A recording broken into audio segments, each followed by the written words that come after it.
Bueno, muy bien. En las últimas horas escuchamos declaraciones del ministro de Economía, Martín Guzmán, que aseguraba algo que ya conocíamos todos, que Argentina tiene intención de poder llegar a un acuerdo con el Fondo Monetario Internacional antes del mes de marzo. Mes de marzo que es paradigmático porque es la primera cuota, el primer vencimiento de un año que tendría que pagar Argentina cerca de 18.000 millones de dólares, algo que no puede hacer. Entonces se espera llegar a ese acuerdo antes de marzo. Eso ya lo sabíamos. Ahora, Flor, también el ministro de Economía dijo, me parece que es lo más preocupante de las declaraciones de las últimas horas, que hay sectores argentinos focalizados en la oposición que hacen lobby para que a Argentina le vaya mal. Así es, sí. De hecho, eso lo dijo en una entrevista en el diario Perfil.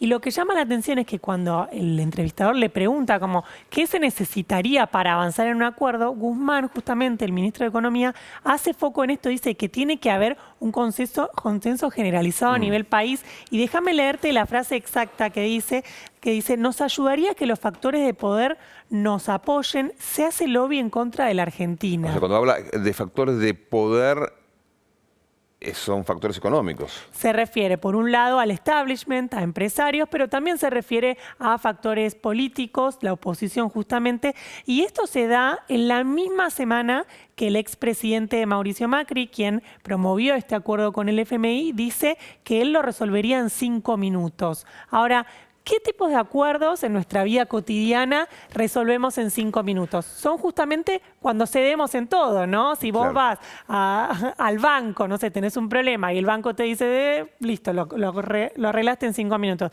Si vos al banco te quejás, pataleás, tenés que ir, volver. La carta documento. Claro, lleva tiempo, ¿no? Entonces, por eso, lo que se resuelve en 5 minutos es cuando uno cede en todo lo que te dicen. De hecho, no es un análisis mío. En esa entrevista con la CNN, el expresidente dice, nos tienen que decir qué tenemos que hacer y firmar. O sea, ahora, le dedicamos mucho tiempo al tema de las sobretasas, ¿no? Que si no me equivoco son 1.000 millones de dólares anuales. Sí, así es. Es un montón de plata, obvio, pero en el marco del número de la deuda parecería ser un... ¿Es esa la traba real para no llegar a un acuerdo con el fondo? Estamos hablando de un acuerdo con el fondo que le permita a la Argentina poder crecer y poder llevar buena parte del capital que debería pagarle el Fondo Monetario Internacional para reactivar la economía, según las palabras de Guzmán, subsanar la economía argentina a partir de un acuerdo. Pero ¿dónde está el eje del conflicto para no poder cerrar ya un acuerdo? Así es, sí, el tema de las sobretasas es importante, pero no es, sin duda, no te va a cambiar tanto la ecuación 1.000 millones en 45.000 millones, ¿no? Es justamente lo que planteas. Pero también ahí hay algo político de decir, sería algo que el Fondo Monetario nunca hizo, ¿no? Es algo como más a nivel negociación, que el fondo ceda en algo en lo que nunca cedió y que Argentina pueda llevarse, digamos, eso de la negociación. Ahora, ¿cuáles son las variables que hoy están sobre la mesa cuando se sienta Argentina, el ministro de Economía y sus técnicos, con los técnicos del FMI? Son 4 variables y ahí lo que es, déjame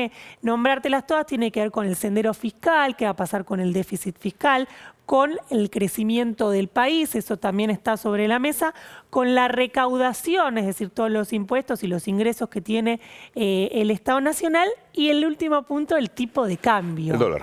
El dólar. ¿Qué va a hacer Argentina con el dólar? Eso es lo que hoy está sobre la mesa. ¿El fondo qué quiere que haga Argentina con el dólar? Qué pregunta. El fondo no está a favor de los controles de capitales, por ejemplo, no está a favor de el famoso, lo que se llama como cepo cambiario. El fondo te diría que eso es un problema. También el fondo es muy crítico de la brecha cambiaria, de esto de tener un dólar oficial, un dólar paralelo, un dólar en la bolsa. Así que el fondo es más partidario de liberar todo eso, pero desde el lado de Argentina lo que plantean es qué impacto tendría eso, a cuánto se iría el dólar, qué pasaría con la inflación, qué pasaría con la pobreza, con los trabajadores, con los salarios y bueno, cuestiones muy complejas. Bueno, una de las condiciones me parece que pone el fondo, porque también creo que la pone el propio gobierno, ¿no?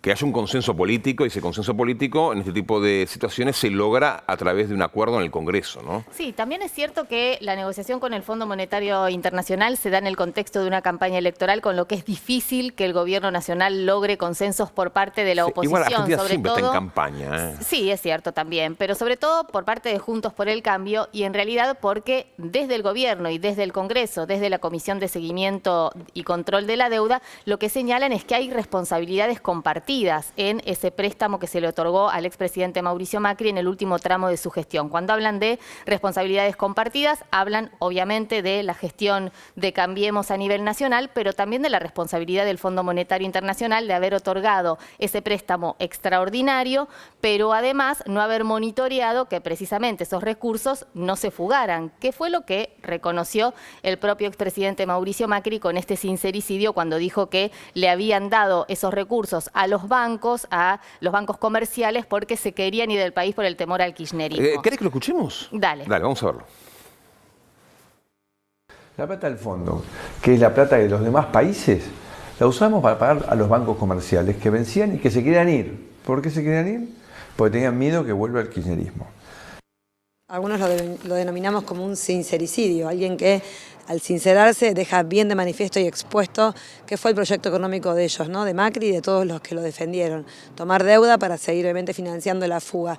Ayer cometió quizás el acto de sincericidio más importante de la Cámara, contar que esa deuda la tomó no para pagar la deuda de Cristina, como decían todos sus ministros hasta hace unos pocos días, sino que para pagar la salida de los fondos buitres que estaban salirse tras el fracaso económico de él, ¿no? Porque la salida de los fondos empezaron claramente cuando Macri empezó a tambalear allá por el 2018, cuando tuvo que ir al fondo, y a partir de ahí empezó un pago y un pago y un pago y un pago a todo un sistema que se iba, que venía, timbió y se fugaba de la Argentina. Y eso es lo que ahora nos deja a nosotros como responsabilidad para pagar. Cuando decíamos que no dejaron autopistas, que no dejaron puentes, que no dejaron puertos, que no dejaron caminos, que no dejaron industria naval, que no dejaron en definitiva nada de ese dinero palpable para el pueblo argentino, ayer fue la demostración más genuina y legítima de que vinieron a hacer eso.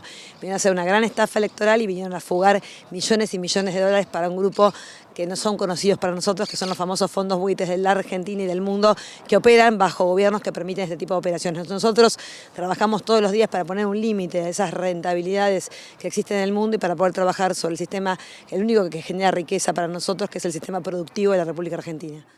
Ayer Macri reconocía, no sé si fue ayer o hoy, yo lo leí hoy, que Macri dijo que la plata que le pidió el FMI se la dio a especuladores para que la sacaran del país. No sé si hay otra definición más clara del modelo de endeudamiento y fuga de capitales. Ahora nosotros tenemos que arreglar ese entuerto sobre la situación de casi 2 años de pandemia. O sea que evidentemente necesitamos volver a discutir esos temas profundos, esos temas centrales que no han sido parte de la campaña porque el macrismo usó como estrategia esconderse, cambiar de color, cambiar de nombre, cambiar de distrito, pero la verdad que lo que está en juego hoy es cómo salimos de 6 años de crisis. Y vamos a salir de 6 años de crisis con políticas obviamente que tengan en cuenta a todos y a todas, no de especulación, sino de producción, de creación de trabajo. Esas son las políticas que tendríamos que estar discutiendo de cara a las elecciones. Ahora, creo que la oposición que hoy en día tiene aspiraciones electorales y políticas que está, digamos, tomando el protagonismo en Juntos, estaba también, ¿no?, durante el gobierno de Macri. No Sí, claro. tenía responsabilidad quizás de gobierno a nivel nacional como Mauricio Macri. Te estoy hablando directamente de lo que era el gobierno de la ciudad de Buenos Aires, con Larreta, con Santilli. Pero forman parte de su propio espacio político. Entonces me parece que debe ser muy incómodo tener que explicar todo esto, ¿no? Ya hace rato que se le viene pidiendo Juntos por el Cambio que se manifieste a propósito de la negociación con el Fondo Monetario Internacional y cuáles sus posturas. Sí es cierto que, por un lado, esto de las responsabilidades compartidas toca claramente al expresidente de la Nación, Mauricio Macri, y a su espacio político. También es cierto que un documento que publicó ayer el Frente de Todos, los legisladores de la Comisión de Seguimiento y Control del Endeudamiento, lo que señalan es precisamente esto. Este documento lo que indica es que las declaraciones de Mauricio Macri resultan relevantes porque aclaran lo sucedido en años recientes con el endeudamiento externo en nuestro país, pese a los intentos de ocultar lo que hemos presenciado en el Congreso de la Nación y en esta comisión bicameral por parte de integrantes de Juntos por el Cambio. Y bueno, en primer lugar dejan en claro el carácter político del endeudamiento que se le otorgó al expresidente de la Nación, Mauricio Macri, en el último tramo de su gestión, cuando ya no recibía recursos por parte del sector privado. En realidad apela precisamente al Fondo Monetario Internacional porque ya no había endeudamiento posible en el mercado de capitales. Peco de ingenuo, ¿no? Y creo que en algunos aspectos lo soy. Ahora, ¿es posible que en este país cualquier gobierno haga lo que se le cante. Bueno, hay una denuncia. No, pero está bien, pero más allá de las denuncias, más allá de después no. vaya, pero está perfecto. Hay una denuncia que está paralizada, a eso me refiero. Pero Hay una no debería denuncia... poder llegarse, a eso es lo que me refiero. Tendría que haber mecanismos anteriores para que un gobierno no pueda jugar al bingo con el futuro de millones de argentinos. A partir de ahora, cualquier endeudamiento que pretenda tomar el gobierno nacional tiene que tener la aprobación del Congreso Nacional. Esto no ocurrió durante la gestión del expresidente Mauricio Macri, que con su sola firma tomó un endeudamiento por 45.000 millones de dólares que hoy se está renegociando. Si me permitís, otro detalle.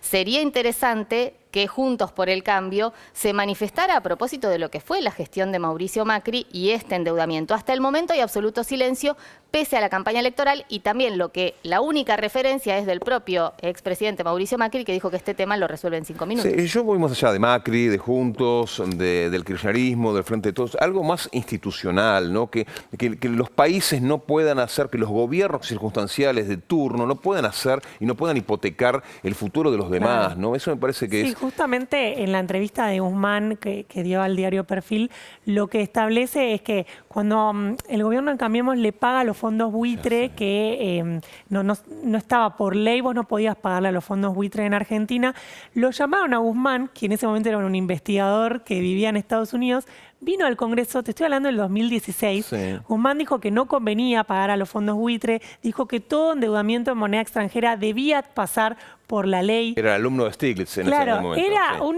apenas un investigador que vivía en Estados Unidos, 2016. Y él decía todo esto, decía, tiene que haber algo institucional, como planteás vos. 2 años después, el préstamo más grande del fondo. Ahora, con un detalle, si firma. ocurre algo que está fuera del reglamento del Fondo Monetario Internacional y fuera de la legislación argentina, déjame que termine esta idea. La denuncia a propósito del endeudamiento contra el gobierno de Mauricio Macri se presentó en marzo de este año. No se movió la causa y hay una denuncia por parte de la Oficina Anticorrupción. Porque el hecho ocurrió. Ahora lo que sabemos cómo se maneja la justicia, ya sabemos lo que sucede. Entonces... por eso entonces no se tiene que llegar a esto. Tiene que haber mecanismos. En este caso estamos hablando de algo que ocurrió, Ale. Ya lo sé. Y por eso tiene que. Pero pensemos también en lo que no debe volver a ocurrir. Y por eso hacia adelante, cualquier endeudamiento tiene que pasar por el Congreso Nacional. No sé si es la solución, no lo sé, pero me parece que la solución no es una sola, sino es un conjunto de pequeñas acciones, ¿no?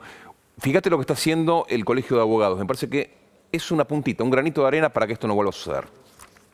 En la ECAE, en el 2015-2016, se discontinuaron, por decirlo amablemente, 2 programas decisivos para formar a los abogados que defienden el interés de la nación. Especialización en delitos económicos complejos y lavado de activos, en convenio con la UIF y la ECAE, y una maestría en abogacía pública, nada menos, que tenía como eje la formación de los abogados del Estado, como te decía, para defender el interés de la nación, nada menos. Esos 2 programas que eran el eje de la ECAE se discontinuaron. O sea, la ECAE no tenía herramientas que tiene cualquier universidad promedio en la Argentina y en el mundo. Y a mí me resulta muy curioso que la escuela que tiene a su cargo nada menos que la formación del cuerpo de abogados que defiende el interés de la nación no tenía ni lo básico para enseñar, para desarrollar herramientas, para trabajar. Si vos sos un gobierno que quiere rifar el interés de la Argentina, evidentemente no necesitas un cuerpo de abogados comprometido que te ponga un límite y te diga no podés endeudar así la Argentina, no podés endeudar a los argentinos un siglo de distancia, no podés hundirlos en el subdesarrollo. Ahora, si es una prioridad, empezás a jerarquizar esta escuela, que es lo que sucede en este momento. La categoría de abogacía pública o de abogacía del Estado fue perdiendo terreno y en su lugar aparecieron otros modelos de profesión, otro modelo de abogado. Hoy, si vos lo ves, corrámonos de poder al Poder Judicial. Es muy llamativa la displicencia, tenemos jueces millonarios en un país empobrecido, tenemos gente durmiendo en la calle en la puerta de los tribunales de justicia y pareciera que nadie se indigna, que no se percibe esto como una contradicción y que los jueces no lo perciben como un problema de la justicia. Parecía que la justicia muchas veces ya no es una cuestión de los abogados, parece una cuestión abstracta de los filósofos, no una cuestión concreta de nuestro día a día profesional.